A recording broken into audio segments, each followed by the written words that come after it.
Hey everyone, Gwen Jorgensen here, and Patrick, who's my husband. but I'm going to serve as I'm going to do the interviewing today. Yes. I'm asking the tough Let's questions, do it. but I wanted to be by your side. Okay, Gwen, you've had in the last month you've had a PR and a not so PR. Walk us through the lead up to the 10K that I guess really could go down as I'd say your worst race on paper ever. Triathlon, running, cyclocross. I mean, you name I it. don't think it was my worst race ever, but yeah, I mean, it was pretty bad. Leading into that race, training, I think at altitude had been going okay. I wouldn't say it was the best training I'd ever done, but it was solid training, very consistent, wasn't injured.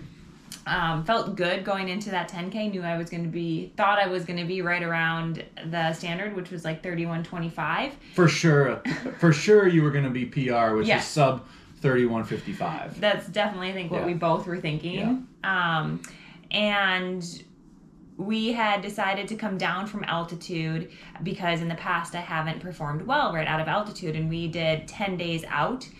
And so for me, we came out of altitude. It was a little bit interesting because there was a snowstorm in Portland, so we ended up staying in Phoenix for a few days. But I had a good workout in Phoenix. Great workout. Yeah. That was actually when we recorded the 400-meter repeats. Yep. Came back to Portland, was feeling fine. And I went to the race and had a really poor race. And, during that race, I keep going back and I'm like, why didn't I just stop that race? I don't know why I didn't quit in the middle of it because it was going so bad, but that thought never crossed my mind to not finish the race. I thought that I had it in me to run a PR, and I clearly didn't even come close. Yeah. So after that race, I was pretty devastated. I wanted to quit. I thought, what am I doing? This is crazy. I felt like I didn't know. I was basically at a loss. And it took me a few days. I normally allow myself to have like 24 hours. I would say I was mad or sad more than that. Sad. Yeah, it was very sad. Yeah. I don't know. What did you think after that race? I mean, the words were, I'm expletive quitting. And I didn't push back on you on that because I really thought it was true. It was like this just deer in the headlights moment of like, how can we replicate better training than what you did in Flagstaff? Like, again, it wasn't like you were knocking it out of the park every day, but it was like, it was solid. Yeah. No, I mean, it was, you've been running every single day for a long time. So there was a big chunk of very solid, consistent work. And it was just like, 32:47 that you went is not like you should be, you could go out and do that today right now. Yeah. So something was up. I guess walk us through what led you to not quit and what were the things that happened that we were like, okay, I need to give this 5K a run 2 weeks later. I basically told everyone I was quitting.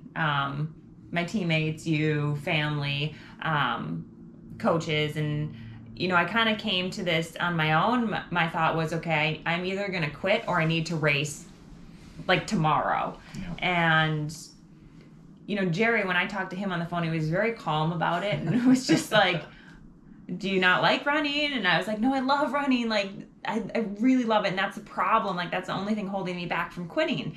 And he just kind of shrugged it off like, it's not a big deal. Right. And he's like, yeah, you want to race? Let's race. And he kind of was just giving me everything I said I needed in order to stay in the sport. And so, I knew that I needed something to get me through that next week mentally, just to overcome just the sadness that I was going through. So I was excited to race a 5K. That's what I wanted to race a 10K, and Jerry's like, well, it doesn't really fit well, so let's do this 5K. And that was fine with me. So I was excited but nervous leading into it. And before we go into the 5K, can you tell the viewers kind of some of the unlocks that you've found and physiologically, like understanding what happens when you come down from altitude, and how I'd say this was finally like you have concrete evidence of what happens at altitude, and then I would say some of the more kind of the other maybe intangibles that we've identified, that also what happens when we leave home? Yeah, I mean, I think, we've, talking to Jerry, we've decided I probably will never go back to altitude, which is a little sad because I won't be with my teammates when they go up, but it's what's best for me and my training.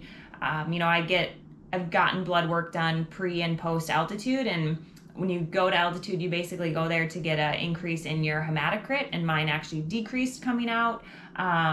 So there's that was going on, and for me, I track my resting heart rate overnight every day, and that was up 6 beats while at altitude, and it was actually up even through that 10K race. It didn't drop until about 14, 15 days out post altitude. So I think we learned a lot from this race. We took a lot of data in, and we learned, like, if I do ever race out of altitude, it needs to be more than 2 weeks. I've actually raced well normally around 30 days out. So yeah, we just took all that into consideration, how I was feeling, and then as well just the facts of what my body is doing and how it is responding or not responding to altitude. For me, altitude, you were talking about the intangibles, and that's, I bring you and Stanley to altitude, which I couldn't do it without you guys there, but it also adds, I would say, a little bit of stress for us. Like here in Portland, we have everything set up. I can bike to work or run to work, and when we're at altitude, it's a little more, more going on. We're fully dialed here. I mean, we've got the kitchen set up, we've got the sauna, we've got, like, we're close to work, like everything is so honed in. The math that I give is like, we are dealing with that final 1% when we're at home. And I think what happens is that we go to altitude to chase 2%, but we're negative 6% from leaving the house. So when we go to altitude, I feel like we're at a 3 or 4% loss from just being at home. So I think the idea of going to altitude, I've always said, or going to do a heat camp, is that you're getting away from home to free yourself from distractions. I believe going to these camps sometimes creates more work for a veteran athlete like you, where we are so honed in at home. Yeah. Would that be correct? Yes, I think that is definitely what we're coming to realize. So let's talk about the 5K. Some good news. Yeah. We went into the 5K. I was nervous, but also excited to race again. Just had no idea what I was going to get. But, I remember I did a stride, and Shalane asked me how the stride felt, and I was like, I actually feel great. Like, I've been feeling good. Like, my heart rate's finally dropped. Like, everything just, I feel more normal.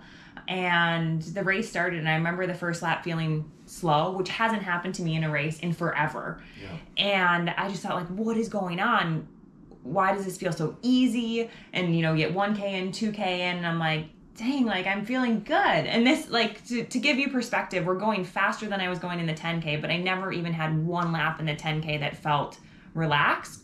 And this 5K was just feeling relaxed. I was feeling like myself. And, at 3K, I wanted to go, but I was so nervous from past races of what's happened. Like, I actually at one point, like, tried to go around, and then I was like, oh, this is too scary. Like, cause I haven't had a performance or anything to confirm that, I can actually do this. So yeah, I had a great race, and I think, a lot of that as well is I had people to run with. I had people there the whole race, which was super exciting. But what was going through your mind when I was racing? I mean, I don't get stressed out or nervous for races. You said you did. But I'll get to that. But I will say the hour before the race and during the race, I was at home, and I was just a wreck, because I was like, this is either there will be no in between in this race. It will either go amazing, which was, what happened, or it will be a bomb and you'll go 16:30. So we needed to figure that out. And I was looking back, I was really, really nervous. I haven't been that nervous for a race in, I don't know, 6 or 7 years for you. Probably the last time was in Chicago in 2015, where I was nervous. So yeah, I mean, it was amazing. It's funny, like, you got 5th place, you ran a PR, but like, it felt that was as close to the Olympics as I've felt in so long. So it was It's really, not really even cool. like an amazing I know. time. But It I'm was just saying. basically just I just finally went like a time that we knew I could go, that I should have been going. Yeah. Yeah. I think it's fair to admit that this block of running, you've had a ton of adversity between just not running the way you wanted. You had a year plus long, basically a 2-year long injury. Then I had to race like 800s. Right. Then you're doing you had a year off of COVID, which essentially is a blessing in disguise. But now you've got this another run at the Olympics here. So, it's been 5 years. It's been crazy. So not to mention we also had Stanley in the middle of it. So you haven't had a clear runway of training, races, and more events. And hopefully this year that will happen. So yeah. And I do feel like it's interesting because like every year I'm like, oh, I'm learning something. I remember last year I was like, oh, we finally know I can't race at altitude, so let's try 10 days out. And then we learned, well, that doesn't work either. And it's just as well, with altitude, another factor is people perform better out of altitude the more you do it, so you get better at it as you do it. And a lot of my teammates grew up at altitude or have been doing altitude for years and years and years, and that's something I never did in triathlon. Even, actually in triathlon, we'd spend 1 month up at altitude at the beginning of the season base training, and I was always bad there. Like, I remember always just thinking, well, I just must be one of those people who takes me a long time to get back into training, which is really out of shape. Yes, which is also a little bit true. But there was this one time, and we were in Falls Creek, Australia for triathlon, and I had to ride my bike up the hill, and I remember Pat, like, we were going so slow that flies were literally landing on us and they wouldn't get off of us because we were like just inching forward, and Pat was just, you were pretty frustrated that day with me. All right. Let's just tell the audience, where can they find you? Do we have any idea? It's end of March here. Any idea what's racing next and what our goals moving forward, and then we'll be done. Yep. So I just asked Jerry yesterday at the workout. I said, can you tell me like the earliest possible time I will race? And he said no. And I was like, come on. He's like, It's like, just tell me like the first possibility of maybe a race. So I think it's going to be either late March, early April, late April, early May. Late April, early May. That's why I keep you around. So yeah, that's, I'm hoping I can race around that time. No idea what it would be, but I'm excited to race. I'm excited as well to just get some solid training in here, and then hit it out the park, hopefully. Yeah. So that's what's up next, and you guys can let us know in the comments what you want to see more of, because this video we created this one because everyone true vlog style. Yes. On our own. Let us know. No cutting, no editing. So yep. Yeah, let us know if you like it and what other types of videos you guys would like to see. Fantastic. Thank you.